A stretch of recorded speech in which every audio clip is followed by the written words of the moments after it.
Measures, and I want to start with the face masks. There have been so many criticisms about face mask in recent time. I've even seen the one with our native material and the rest of them. Some say it's good, some persons say they can't even breathe when they wear it, and so you begin to wonder if it's the right one. So now that I want us to talk about the precautionary measures that we need to take in the prevention of COVID-19, let me start with the face masks. Okay, do we have different kinds of face masks? Definitely there are different kinds of face masks. What kind is needed in so this? Don't worry, Lillian, I know you're in charge of this show, but I'm going to have to take us through the measures, okay, and then we can zero in on the face mask. It's okay. Now, because just wearing face mask without understanding why you need to does not even make sense. Okay. So the the one with our native material and the rest of them. Some say it's good. Some persons say they can't even breathe when they wear it. It should drop somewhere before getting to you. It's okay. Good. Now there are still speculations that it could be in the air. Yeah. That is where this face mask comes in for a lot of people, especially the fact that some people are not symptomatic, you know. So that's for face mask. So we've talked about social distancing. The next thing is washing of the hands. It's important that you wash your hands as often as possible. And when you wash your hands with soap and water, what are you doing? You're trying to ensure that if there was anything, dirt, virus, bacteria on your hands, that you it's killed. You wash it off. The other reason hand washing is so important is because this is what you always use to touch your face. Remember we said when any of those viruses or droplets or whatever gets to your mucous membrane, whether it's the eyes or it's the nose or the mouth, and these hands are almost always on our face. That is why we say do not touch your face, because you could have touched a surface, you could have touched the doorknob, you could have touched anywhere around. So wash your hands as often as possible with soap and water for at least 20 seconds. So you're washing your hands and you're 20 seconds? Yes. 20? It's really a job, you know. Yes. So maybe you sing happy birthday to you, happy, but something, time yourself that it's at least, so it helps you to wash your hands in, out, you know, wash, you understand, wash your hands very well, up to your wrist. You know, wash it very well, and if you don't have an elbow tap, you know, because you can't wash your hand and then still use your hand to close the tap, then you can wash the head of the tap while you're washing your hand, so that you use it, you close the tap. All right? Or you can cut it a toilet roll. Or you use the tissue paper that you use to dry your hand to close the tap and discard it. Then you sanitize your hand with an alcohol-based sanitizer, at least 60–70% of alcohol. Of alcohol, because if you had the virus on a droplet or something on your hand and you use that, it's able to inactivate that virus. It's able to shrink the virus, kill it. Do you understand? And we are told to clean surfaces, because we easily touch these surfaces. Use whatever cleaning agent you use to clean. So coming back to face masks, remember I mentioned that health workers are more vulnerable. They are more susceptible because they examine patients, they treat people, you know, they are in and around where there are already sick people. So for them to do these procedures, primarily they should be able to wear that mask. And the mask does two things. It can help you to keep your secretions to yourself, which is why they say cough into your elbow, right? Or cough into your dress like this. It's better you keep it to yourself. Or you cough into a tissue paper. Don't take it out. Cough into a tissue paper keep to and throw away. So the days of using handkerchief is over. You know, when you use handkerchief, you can't use it once and throw away. You use it, you hold it, you keep using it. You know, it's a style. Good. So when you wear the face mask, depending on that, different types. We have the normal, there's one paper one that people just use. Then there's the surgical one we use in our theater for surgeries and small. And then you have the N95 too. And then you have the cloth one now, the material. Yes. So the cloth one is, nowadays, I know that there are states that have said everybody use mask. The cost of a face mask today is 5 times, that's like 500 times what it used to be. So who can afford it? We don't even have enough. So sometimes you have money as a facility to buy, but where do you buy? We are people that everything is imported. So yes, some people have come up with making local masks with our fabric. Yes, and I think is one of the latest advisories, even from WHO, to say, okay, you can use a mask, but they still advise that you leave these things for the health workers, for those that are in this, you know, that are more vulnerable, just for the sake that it may not be available enough for everybody. But so if people are sewing clothes, make sure that whatever mask you wear covers your mouth and your nose very well, snugly. Whether it is a cloth, and of course if it is a cloth, it means you can wash it as often as possible and reuse. And that is to help you, first of all, retain whatever you're bringing out. And hopefully if there's anything big coming from outside, you should be able to wage it. So I think that's the idea behind using masks, and especially because you don't know who has the virus. So either you're staying at home, but if like you must go out, show for face. Yes, you know the show for face. So if you must go out, go to a crowded place, you make sure you're using your mask, but stay away from crowd, because that's where, you know, these secretions are coming out from left, right, and center. I hope I've managed to answer. Yeah, you have. So I also want you to talk about the 14 days quarantining time. Yeah. So why 14 days? So every disease, as we know it, has what we call the incubation period. The incubation period is the time from when that infection gets into the host to when the person develops the symptoms, first symptoms. Now for COVID-19, we can have as short as 2 days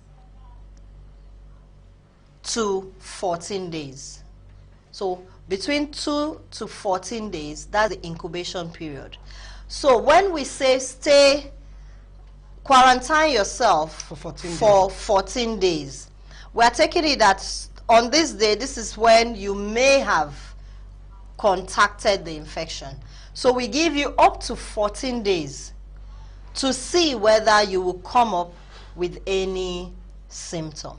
That is the explanation for those 14 days. And that's what we do. If there is any case, then you have to begin to list all the contacts of that person, and you begin to trace them. You begin to ensure that for 14 days you are checking their temperature, you are asking them any you know. So a lot of that is going on. Surveillance is going on, contact tracing is going on, so much work. Infection prevention and control it's going on. A lot is going on. If you have to recommend nose masks or face masks, which one will you recommend? So which one will your committee recommend for who? You know, I've said it that generally.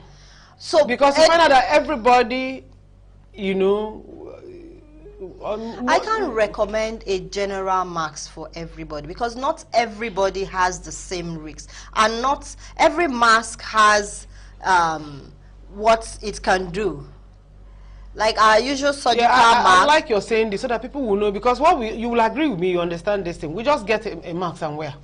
Yeah, so the issue is not even wearing the mask.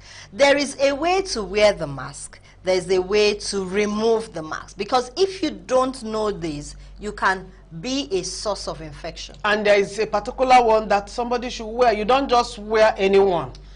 Now, so if you are in the health, I mean, you are a frontline health worker, okay. You are more in contact with patients. An N95 will be good for you. A respirator, you know, like N95. I don't want people to go when you're and saying 95, that's pure medicine there. Yeah, so that's for health people workers. like you. Okay. Good. Now there's this other one that people buy. It's just the surgical mask. You know, it's not even readily available. It's not readily available. So for those who can afford, I think you should get what you can afford. And if you cannot, you can also look out for the indigenous ones. Okay. The cotton, you know, cloth one that they are making now. Make sure that whatever you're using holds you snugly, that you can wear it well. And when you're removing, that you're not touching the front, because everything you were trying to prevent from getting to you is probably on the surface of that thing. So when you touch it and go back to touching all the places. So for you now, it's not even about the mask. It's about how you handle it. It's about how you handle it. You know, because up until yesterday, for instance, we're saying everybody does not need to go about wearing masks around. But so if we say we want to wear masks, because we are thinking, even as you breathe, we don't know so much about COVID. As you breathe, you're breathing out the virus, for instance, if you have the virus. So I want to protect myself. Everybody protect yourself. So find something that works for you. Because if it's something that is not reusable, and then you keep using, I see people using masks that are disposable. They are using it day after day after day after day. Understand? You see drivers, you know, they are just using the same mask. So instead of that could be a focus for transmitting the infection. Thank you, Dr. Vetty Agala. Let us talk about the work of your committee now. You know, what you're doing, how you're doing it. When I mean the work of your committee, I am sure you are set up to do some jobs in this area. So what is your committee doing concerning? Okay, so this is not exactly a committee. Okay. So the Public Health Emergency Operations Center is a part of the Ministry of Health. Is a center for coordinating the response to emergency or infectious diseases. I'm sure that in 2014 or thereabouts, when we had the Ebola crisis, the EOC was there, all right? And it has remained there, and it has statutory membership, you know, and then there's an incident manager. Now, so there are different pillars. So there are people doing surveillance, like I said. Okay. There are people whose work is to do infection prevention and control. There are people in charge of case management. There are people in charge of risk communication. That's where I fall in. So risk communication and social mobilization is like letting the people know what the disease is about, how they can get it, how they can prevent it, what to do, who to call. You know, so we are communicating the risk. We are giving real-time information as concerning this crisis that we have on our hands, okay, and saying this is what you can do to help break this transmission.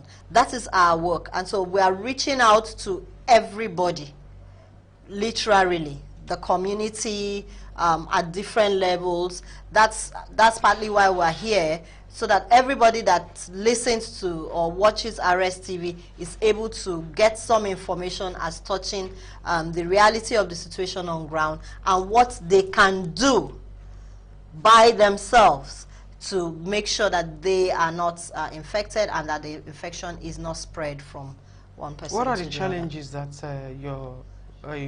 is facing? Your group is facing in trying to enlighten people, or in the work you do? What's the challenge? So our challenges basically are the mindsets of our people, right? Which you are here to change. The mindset of our people, like you started out by saying, a lot of people don't believe that this exists, but it surely does. So what we are trying to do is to say, see, this thing is there. this is how it is transmitted. Because if people don't understand why they should do certain things, then they are not able to follow through. So what we are doing is giving you information that will help you to change your belief system, to change your habits or attitudes towards protecting your health and that of others. So our challenge has actually been people complying. So something like washing of hands. Remember when Ebola came, Lassa, washing of hands is not a new thing. And if we are not careful, the COVID issue will come, it will go, then we'll go back. Because we are not understanding the basic concept of washing hand. Do you know that because of this season of washing hand, even the diarrhea that children are having, they are not as much in the hospitals. This is something that should be a way of life. We shouldn't wait until there's something as deadly as this, or as infectious as COVID-19 for us to begin to change our attitude towards our health. Okay, let me, our time is almost distant. I just want to find out, sometimes somebody is tested negative, or somebody is tested positive and another time negative, and then they release the person.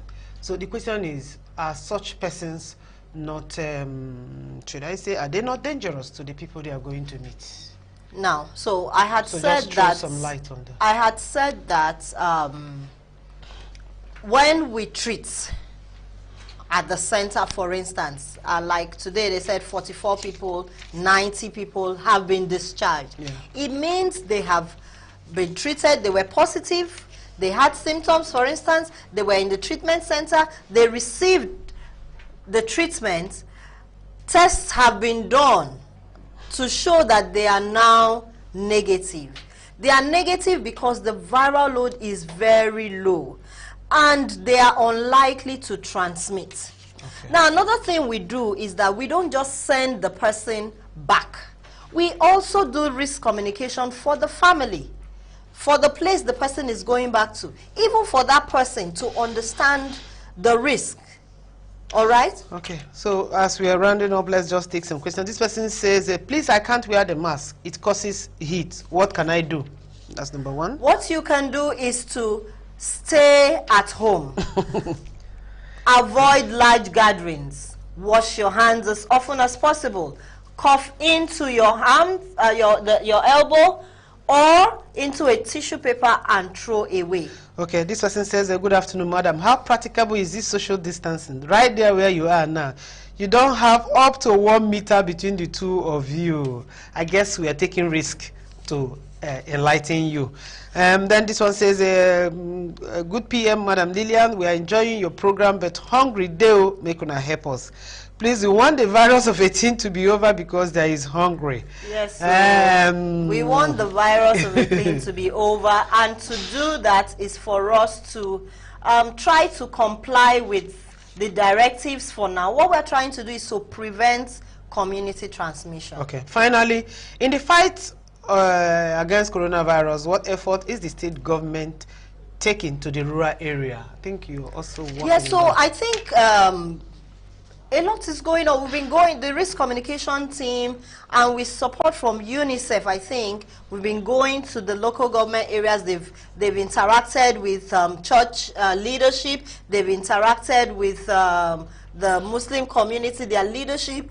They've interacted with community leaders, traditional rulers. We're going to community by community. To do that. Our time is up. What's your last word for the people of Rivers State? My last word is that COVID-19 is real, but people that are being treated and sent home, they are not to be stigmatized. People that have cough, fever, they could be suffering from anything else apart from COVID-19. So please go to the hospital. Now, follow us on social media handles, at Port Harcourt, as at PHEOC, and you will get real-time information on COVID-19 response in Rivers State. I think that's what I would say. I don't know whether you have our numbers. You should have our numbers here. Yes, and put them up. Well, we have different videos on our local dialects and all of that. So listen and try to comply with what has been said. I'm sure that this will soon be over in no time. We hope that it will be over very soon. On this note, we'll draw the curtain on today's interview. We shall be back same time next week. Until then, remain safe. And don't forget to do social distancing. Goodbye for now.